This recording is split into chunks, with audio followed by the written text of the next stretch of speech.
Hello. आज जसं मी तुम्हाला गेल्या ब्लॉग मध्ये म्हटलं होतं की मला 4 दिवस सलग सुट्टी मिळाली. एक दिवस यश आणि राहुलचं शूटिंग होतं, त्यामुळे आम्हाला त्या दिवशी काही करता नाही आलं. एक दिवस मी आधीचा ब्लॉग एडिट केला आणि तो अपलोड केला आणि आता 2 दिवस सुट्टी आहे. आता आम्ही सकाळी काहीतरी 6:30 पावणे 7ला घरून निघालो आणि आता मी आसनगावला आहोत. इथे ना तुम्हाला दिसत असेल तर प्रचंड जॅम आहे. माझ्या बरोबर आज कोण कोण आहे हे मी तुम्हाला दाखवते. फायनली राहुल आहे माझ्या बरोबर माझ्या ब्लॉग्स मध्ये, यश आहे आणि आज गाडी असली तरी माझा छोटा पिलियन आहे. सो तुम्हाला कसं वाटतंय, तुम्ही माझ्या बरोबर आज ड्राईव्ह वरती येते, कॅम्पिंग करणार? काय इमॅजिन केलंस कॅम्पिंग म्हणजे काय असेल? कॅम्पिंग म्हणजे रात्री कुठेतरी झोपणार जंगलात आपण, असं कसं केलं आपण टेंट मध्ये झोपणार. टेंट. आणि हा माझाही चहा आलेला आहे, चहा पिऊन घेतो आणि मग नंतर भेटू. आज मी जुलाली घेऊन नाही चालली आहे, आज मी यशची गाडी घेऊन चालली आहे. इकोस्पोर्ट. इकोस्पोर्टचं नाव काय? जार्विस. इकोस्पोर्टवर माझं प्रचंड प्रेम आहे, त्यामुळे इकोस्पोर्ट जर असेल तर इतर कुणीही गाडीला हात लावू शकत नाही ना. मी यशची गाडी आहे पण यश इथे बसलाय, राहुल आणि आर्य दोघं मागे बसलेत. आधी कशी चालवू शकत राहुलचे हे विनोद सुरू झालेत आणि तुम्हाला अख्खा व्लॉग हे असे विनोद ऐकायला मिळणार आहे. हा श्लोकाग्र असतो. नाही, मी मध्ये राहुल बेंदळे म्हणून दाखवेन ऑर्केस्ट्रा करायचं वाटतं.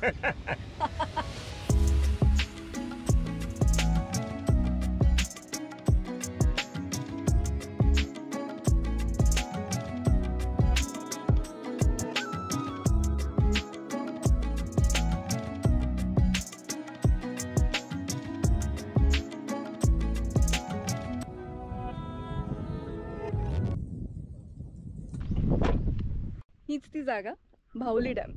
तुम्ही माझा व्हिडिओ बघत असाल तर माझा सगळ्यात पहिला मोठा व्लॉग होता जेव्हा मी इगतपुरीला भावली डॅमला आले होते. इथे आणि चला पुढे जायचंय, निघायचं.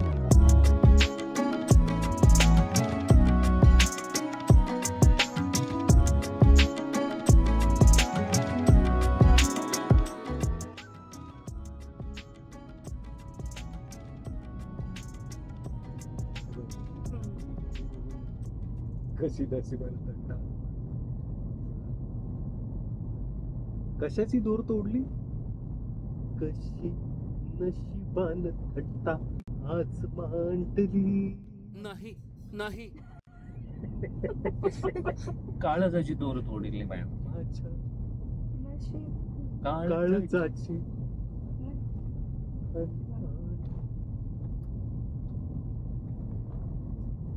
असं कसं शोभा शी बाबा रेंजच गेले.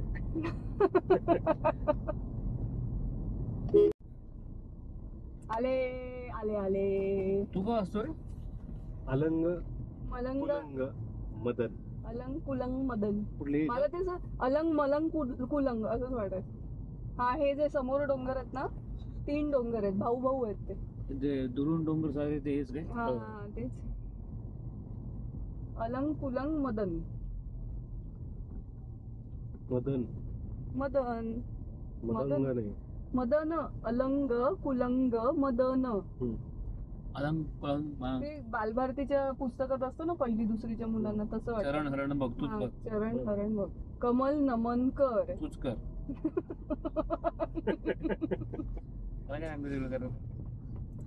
ऑर्डर कसलं येते नमन कर. चाल. आपण आता मध्ये पुण्याला गेलो होतो, ती जागा बघायला, तेव्हा केवढा साप दिसला होता ना. शपथ. अजगर होता का ते? नाही, सापच होता तो. जी जाडी होती त्या सापाची. डाएट करत नसणार, शुगर फ्री साप नव्हतं.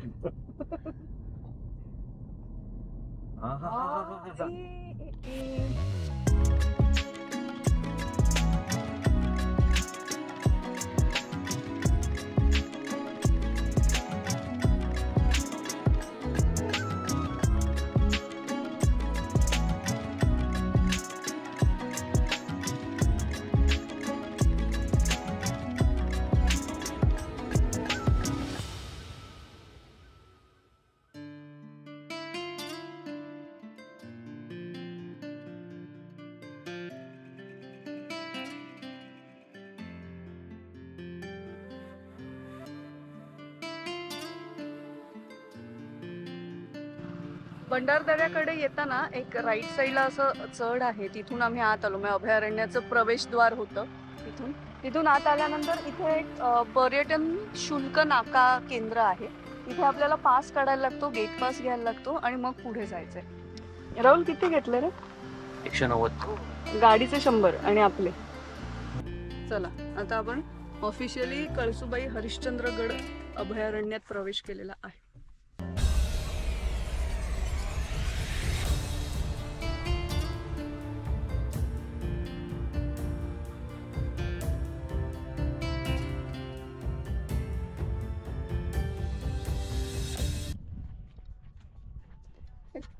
काय नाव आहे या भागाचं? पांजरबेट. पांजर बेट. पांजर बेट. मग इथे हे का बांधलंय? म्हणजे फॉरेस्ट वाल्यांचे.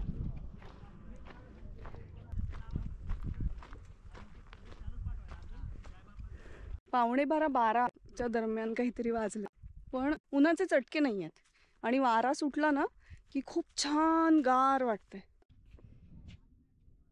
काय डोंगर दिसत आहेत. सह्याद्रीच्या रांगांमध्ये ना काहीतरी असतं जे आपलं असतं, काहीतरी आपलेपणा असतो, काहीतरी आपली पाळमुळं असल्यासारखं वाटतं. आणि ते इंग्लिशमध्ये वेस्टर्न घाट्स वगैरे म्हणतात, मला अजिबात आवडत नाही. सह्याद्रीच्या रांगा हा शब्द आहे. आणि हा जो टी शर्ट मी आता दाखवला, जो मला तितिक्षाने गिफ्ट केलाय सिक्रेट सँटाला, तो मी मुद्दाम घातला कारण बरेच दिवसात मी कुठे राईडवरती नाही गेले. पण मला असं झालं निदान आता सगळेजण आम्ही फिरायला जातोय आणि मी व्लॉग करणार आहे, सो हा टी शर्ट घालूया आत्ता. आणि प्रचंड वार. इथे आवाज घुमतोय. Hello hello. मला याच्यावरून एकदम आठवलं, लहानपणी असं देवळात वगैरे जायचो ना कोकणात, किंवा कुठल्याही देवळात आवाज घुमतो ना गाभाऱ्यात गेल्यावर, तर आम्ही उगाच, मी आणि माझी बहीण स्नेहा, आम्ही एकमेकींना हाक मारायचो, स्नेहा आवाज घुमला.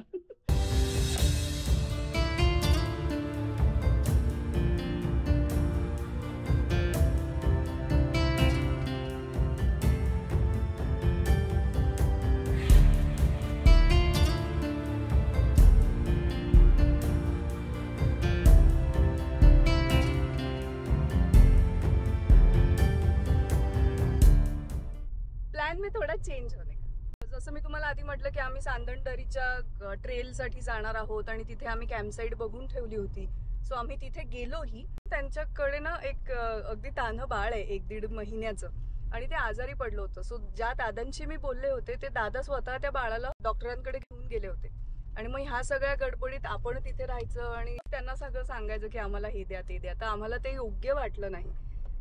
आपल्यामुळे उगाच त्यांना त्या सगळ्या गडबडीत आणखीन त्रास नको, म्हणून मग आम्ही असं ठरवलं की आपण आणखीन काहीतरी ऑप्शन्स एक्सप्लोअर करूया. तेवढ्यात यशचं त्याच्या एका मित्राशी बोलणं झालं. आम्ही कधीच न भेटलेला मित्र अमित गराळे. सो ते अमित दादा जे आहेत त्यांच्याशी यशचं बोलणं झालं आणि भंडारदरा कॅम्पिंग मेन साईट ज्यांची आहे ते अमित दादांचे मित्र आहेत. सो त्यांनी सांगितलं की तुम्ही तिकडे जा. सो आम्ही आता तिकडे फोन केला, मी यशनी फोन केला, त्यांच्याशी बोलणंही झालं. ते म्हणाले की या तुम्ही, आपण इकडे आल्यावर ठरवूया कॅम्प, टेंट कुठे लावायचा आहे वगैरे, साईट सुद्धा तुम्ही बघा, कुठली जागा तुम्हाला छान वाटते राहण्यासाठी, तर तिथे ते टेंट लावून देतील, है ना राहुल? तो बिचारा अडकलाच आहे. तो काहीच ठरवू शकत. अरे बापरे. आता बरं श्वेता असं म्हणते का सांदणदरीला? ओके सांदणदरी. बरं इकडे नको. बरं भंडारा जेवायचं नाही जेवायचं ना आता. आणि ऍक्च्युली आम्ही इकडे आलो ना, हा चहा प्यायचा, हा चहा, त्याच्यात काय चहाची चवही नाहीये. नुसतं दुधाला रंग होता त्या चहाला. बरं आम्ही इथे आलो, आमचं असं झालं की इकडे आत आल्यावर कुठेतरी जेवूया, पण आम्हाला कुठे हॉटेल पण नाही दिसलं जेवणासाठी असं. त्यामुळे तुम्ही कधी आलात ना इकडे तर स्वतः बरोबर काहीतरी आणा जेवण, नाहीतर मग बाहेरूनच जेवून या. केशव खाड्यांकडे पलीकडनं जायचंय का? केशव खाडे. ओके हा, मग हे तिकीट चालतं तिकडे दाखवलं तरी. हा बरोबर, धन्यवाद. अच्छा, म्हणजे ह्या चेकपोस्ट वर काढलं आपण तिकीट, पण ते भंडारदऱ्याला जायला जे चेकपोस्ट आहे तिथे चालतं हे तिकीट. हा तेच, म्हणजे आहे तेच, दोन वेगळे चेकपोस्ट.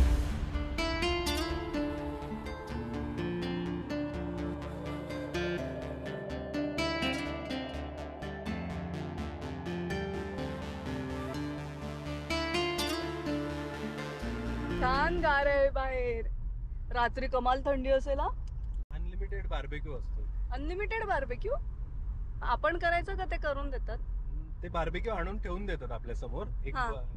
हे असतं बॉनफायर असतं हा. आणि बॉनफायरच्या शेजारी बार्बेक्यू असतो. छान गप्पा मारत बार्बेक्यू चालू राहतो. वाव.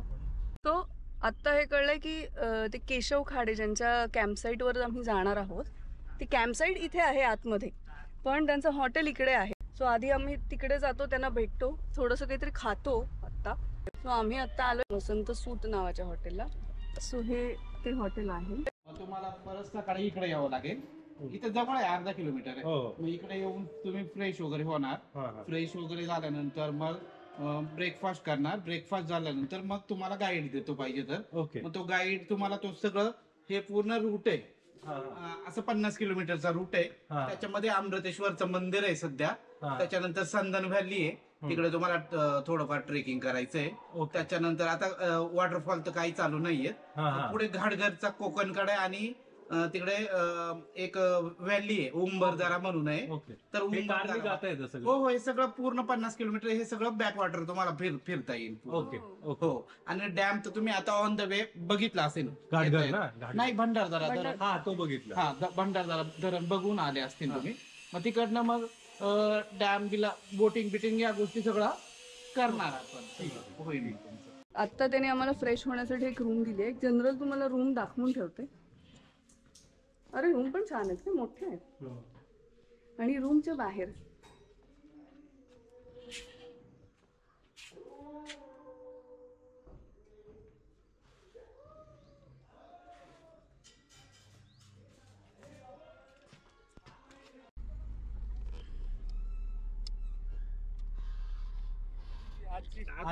मित्र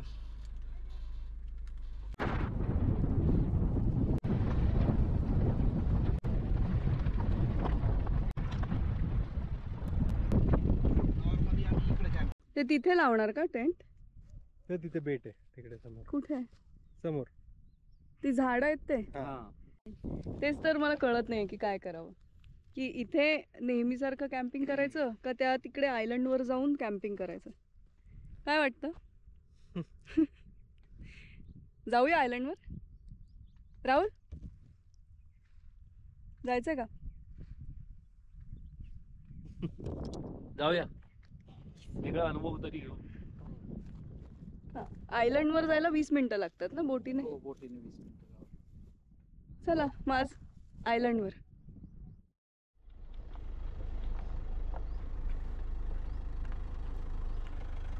त्या तिथे बोटी आहेत, मला वाटतं त्या बोटीत ना आम्ही पलीकडे जाणार. अशी आहे मज्जा या ट्रिपची. तुम्हीच सामान घेतलं सगळं यार. माझं camera. Thank you for recognising behind the scenes. काय काय आम्हाला करावं लागतं. हे बघा, मी इकडे शूट करते, मस्त बोलतेय तुमच्याशी, आणि हे 3 जण सामान घेऊन उभे आहेत. आत्ता हवेत इतका गारवा आहे ना, रात्री खूप थंडी असणार आहे. ह्या अशा रस्त्यात ना आम्ही तिकडे चाललोय. हो, सिल्हुएट मध्ये डोंगर कसे मस्त दिसतात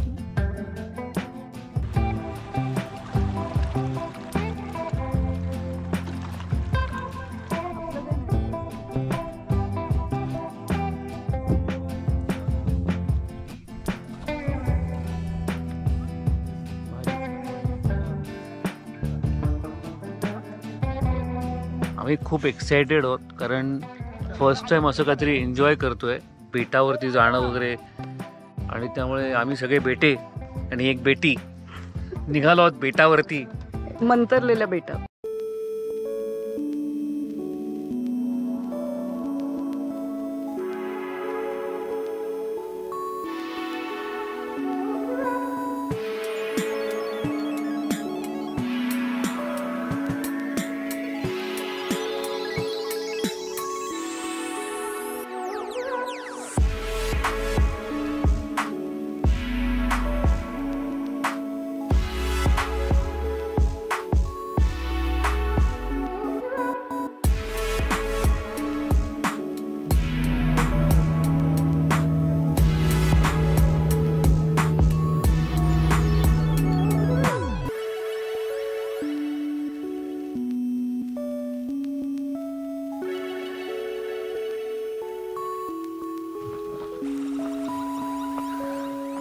असा लाईट द्यायला लागतोय मला आत्ता.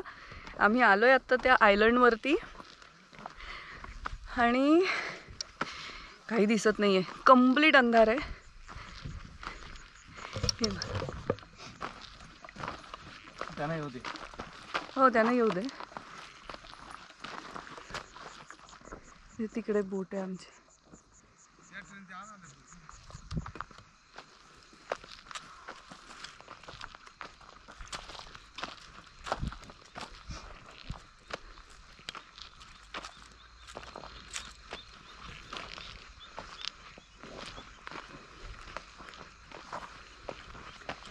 आर्य काय कसं वाटतंय? मस्त.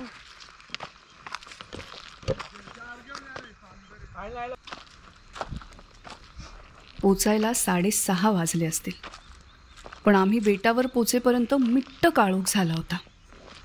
मग तिथे टेंट्स लावले गेले. आम्ही बॉनफायर तयार केला. आमच्याबरोबर असलेल्या दादांनी बार्बेक्यू सुरू केला होता. दिवसभराचा थकवा घालवायला रात्रीच्या शहारलेल्या आकाशातले असंख्य तारे दाटीवाटीने आमच्याकडे पाहत होते. खरं सांगू तर मी, राहुल, आर्य आम्ही तिघं हे सगळं पहिल्यांदा अनुभवत होतो. त्यामुळे कॅमेरे वगैरे सगळं बंद करून तिथल्या वातावरणाला, निसर्गाला शरण गेलो.